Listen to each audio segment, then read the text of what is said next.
തല മറന്ന് എണ്ണ തേക്കരുത് എന്ന് നമ്മൾ പലരും കേട്ടിട്ടുണ്ട്. എന്നാൽ എനിക്ക് നിങ്ങളോട് പറയാനുള്ളത്, നിങ്ങൾ തല മറന്ന് എണ്ണ തേക്കണം എന്ന് തന്നെയാണ്. ഈ കൊറോണ കാലത്ത് നമ്മൾ കുളിക്കുമ്പോൾ ദേഹമാസകലം സോപ്പിട്ട് കഴുകും. പക്ഷേ നമ്മുടെ തലയിൽ ഒരു തുള്ളി ഷാമ്പു ഇട്ട് ഈ തലയൊന്ന് കഴുകാനായിട്ട് എത്ര പേർ ഓർക്കാറുണ്ട്, ശ്രദ്ധിക്കാറുണ്ട്? ഈ ചർമ്മരോഗങ്ങൾ ഇപ്പോൾ വളരെ കൂടുതലായിട്ട് കാണാറുണ്ട്. അതും അലർജിയുടെ ഭാഗമായിട്ട് ഉണ്ടാകുന്ന ഒരു പ്രശ്നമാണ്. ഈ അലർജി ഉള്ളവർക്ക് വളരെ എഫക്റ്റീവായിട്ടുള്ള ട്രീറ്റ്മെൻറ്റ് നമുക്ക് മോഡേൺ മെഡിസിനിൽ കൊടുക്കാം.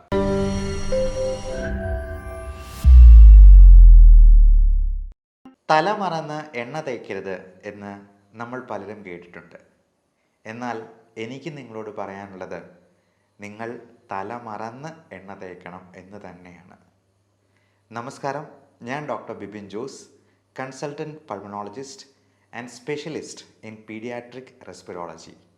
തല മറന്ന് എണ്ണ തേക്കണം എന്ന് പറയാൻ പ്രധാനപ്പെട്ട കാരണം, ഞാൻ അലർജിയിൽ സ്പെഷ്യലൈസ് ചെയ്യുന്ന ഒരു ഡോക്ടറാണ് എന്നുള്ളത് കൊണ്ട് തന്നെയാണ്. നമുക്ക് പലർക്കും അറിയാവുന്നതുപോലെ തലയിൽ എണ്ണ തേച്ച് കഴിയുമ്പോൾ തല കൂടുതലായിട്ട് വേർക്കാനും ENT റിലേറ്റഡ് ആയിട്ടുള്ള പ്രോബ്ലംസ്, പ്രത്യേകിച്ചും നമ്മുടെ ശ്വാസകോശ നാളികളിൽ കഫം ഉണ്ടാകാനും മൂക്കൊലിപ്പ്, തുമ്മൽ, അലർജി പ്രശ്നങ്ങൾ എല്ലാം കൂടുതലാകാനും നമ്മുടെ കുട്ടികളിൽ ഇത് വളരെ കൂടിയ പ്രശ്നങ്ങൾ ഉണ്ടാക്കാനും സാധ്യത ഏറുകയാണ് എന്ന് മനസ്സിലാക്കുക. എൻ്റെ അടുക്കൽ വരുന്ന അലർജി രോഗികളിൽ പലരിലും ഞാൻ കണ്ടിട്ടുള്ള ഒരു കാര്യമാണ്, തല നിറച്ച് എണ്ണ ഇങ്ങനെ മെഴുകിയിട്ടിരിക്കുകയാണ്. അത് കുറച്ച് നെറ്റിയിലേക്കും ചിലപ്പോൾ കഴുത്തയിലും ഒക്കെ നിൽക്കും. ഈ തല മറന്ന് എണ്ണ തേക്കുക എന്ന് പറയുന്നത് കൊണ്ട് ഞാൻ ഉദ്ദേശിച്ചത്, തല ഒഴിച്ച് ബാക്കിയുള്ള ഭാഗങ്ങളിലെല്ലാം നല്ലപോലെ എണ്ണ പുരളണം എന്നുള്ളത് കൊണ്ട് തന്നെയാണ്.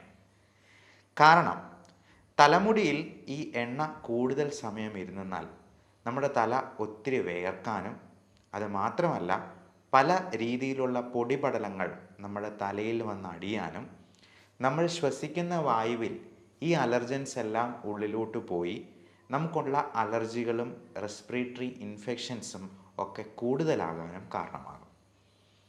പ്രത്യേകിച്ചും ഈ കൊറോണ കാലത്ത് നമ്മൾ കുളിക്കുമ്പോൾ ദേഹമാസകലം സോപ്പിട്ട് കഴുകും. പക്ഷേ നമ്മുടെ തലയിൽ ഒരു തുള്ളി ഷാമ്പു ഇട്ട് ഈ തലയൊന്ന് കഴുകാനായിട്ട് എത്ര പേർ ഓർക്കാറുണ്ട്, ശ്രദ്ധിക്കാറുണ്ട്? നമ്മൾ വിട്ടുപോകുന്ന മർമ്മപ്രധാനമായ സ്ഥാനമാണ് തലയും തലമുടിയും ഒക്കെ. അപ്പോൾ തലയിൽ എണ്ണ തേക്കുകയാണെങ്കിൽ കുളിക്കുന്നതിന് ഒരു അരമണിക്കൂർ മുൻപ് തേച്ച് പിടിപ്പിച്ചിട്ട് കുളിക്കുന്ന സമയത്ത് ഒരു തുള്ളി ഷാമ്പു ഇട്ട് അത് കഴുകിക്കളയുകയും കൂടെ ചെയ്യുക. ഇനി തല മറന്ന് എണ്ണ തേക്കുന്നതിനെ പറ്റി നമുക്ക് ചിന്തിക്കാം. തല മറന്ന് എണ്ണ തേക്കുമ്പോൾ തലയൊഴിച്ച് ബാക്കി എല്ലാ ഭാഗത്തും നമ്മൾ ഓയിലിൻ്റെ ഒരു നേർത്ത പാളി, ഒരു ചെറിയ കോട്ടിങ് നമ്മൾ കൊടുക്കുകയാണ് ചെയ്യുന്നത്. അത് നമ്മുടെ സ്കിന്നിൽ ആവശ്യമായ ഹൈഡ്രേഷൻ ഉണ്ടാകാനായിട്ട് കാരണമാകും. നമുക്കറിയാം, ഇപ്പോൾ പലപ്പോഴും സ്കിൻ ഡിസീസസിന് പ്രധാനപ്പെട്ട കാരണം ഈ ഡീഹൈഡ്രേഷൻ തന്നെയാണ്. അതായത് ആവശ്യമായ ജലാംശം നമ്മുടെ ചർമ്മത്തിൽ ഉണ്ടാകാതെ പോകുന്നത് കൊണ്ട് തന്നെ ചൊറിച്ചിലും മറ്റ് ഫംഗൽ ഇൻഫെക്ഷൻസും ഉണ്ടാകാനായിട്ടുള്ള സാധ്യത ഏറെയാണ്. അതുകൊണ്ട് പലപ്പോഴും നമ്മൾ ഒരു ഹൈഡ്രേറ്റ് ചെയ്യാനായിട്ടുള്ള ജെല്ല് വേറെ പ്രിസ്ക്രൈബ് ചെയ്ത് കൊടുക്കുകയാണ് ചെയ്യാറ്. അത് കുളിച്ചതിന് ശേഷം അല്പം നനവോടുകൂടി ഈ മോയ്സ്ചറൈസിങ് ജെല്ല് പുരട്ടാനായിട്ടാണ് നമ്മൾ പേഷ്യൻസിനടുത്തും പറഞ്ഞു കൊടുക്കാറുള്ളത്. അതോടൊപ്പം ധാരാളം വെള്ളം കുടിക്കാനും പറയും.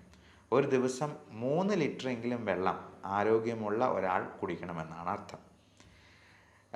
കിഡ്നി രോഗികളിലും ഹൃദയത്തിൻ്റെ പമ്പിങ് കുറഞ്ഞിട്ടുള്ള രോഗികളിലും ലിവർ സിറോസിസ് പോലുള്ള പ്രശ്നങ്ങളുള്ളവരിലുമൊക്കെ ഈ അളവിന് കുറച്ച് റെസ്ട്രിക്ഷൻ ഉണ്ട്. 1.5 ലിറ്റർ അല്ലെങ്കിൽ 2 ലിറ്റർ എന്നൊക്കെ നിങ്ങളുടെ ഡോക്ടർ റെസ്ട്രിക്ഷൻ വെച്ചേക്കാം.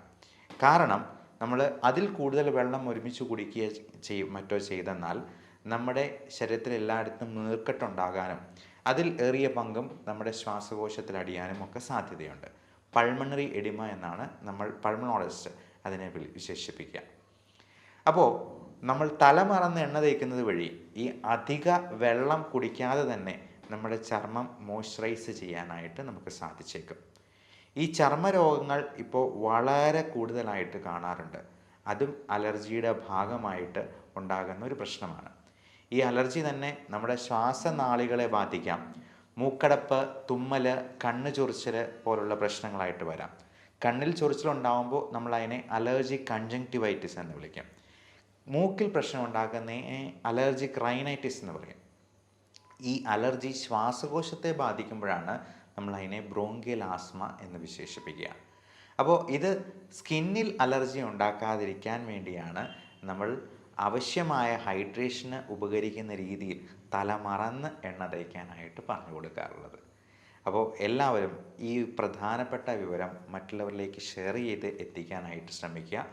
ഇങ്ങനെയുള്ള അലർജി എന്തെങ്കിലും ഉണ്ടെങ്കിൽ നിങ്ങൾക്ക് ഇതിനെപ്പറ്റിയുള്ള സംശയങ്ങൾ ഇവിടെ കാണുന്ന വാട്സപ്പ് നമ്പറിൽ ബന്ധപ്പെട്ട് സംശയ നിവാരണം നടത്താവുന്നതാണ്.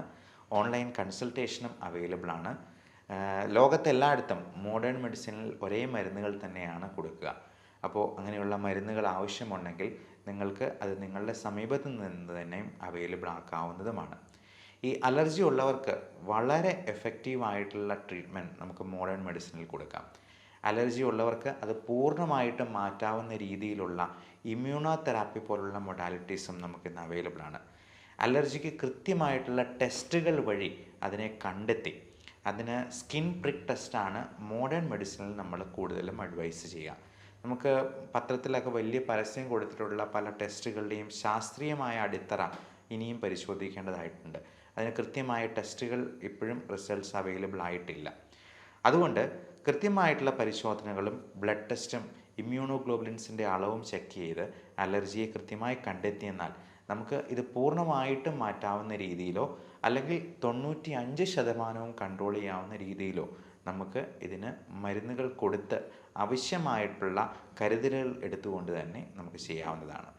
ഇതിനൊക്കെ മുൻപായിട്ട് നമുക്ക് ചെയ്യേണ്ട കാര്യം അലർജി ഉണ്ടാക്കുന്ന അലർജൻസ് എന്തൊക്കെയാണെന്ന് കണ്ടെത്തി അത് പൂർണ്ണമായിട്ടും മാറ്റിയെടുക്കുക, നമ്മുടെ വീട്ടിൽ നിന്നും അതിനെ ഒഴിവാക്കുക എന്നുള്ളത് തന്നെയാണ്. അപ്പോൾ ഈ അലർജൻസ് എന്തൊക്കെയാണ് എന്നുള്ളതിനെ പറ്റിയും കൃത്യമായിട്ടുള്ള വിവരണങ്ങളും നിർദ്ദേശങ്ങളും നിങ്ങൾക്ക് തരുന്നതാണ്. Everyone stay healthy, stay safe. അപ്പോൾ നിങ്ങളുടെ കുട്ടികളോട് പീഡിയാട്രിക് പൾമണോളജിയിൽ സ്പെഷ്യലൈസ് ചെയ്തിരിക്കുന്ന ഒരു ഡോക്ടർ എന്ന നിലയിൽ ഞാൻ വീണ്ടും പറയുന്നു, തല മറന്ന് എണ്ണ തേൽക്കുക. നന്ദി, നമസ്കാരം.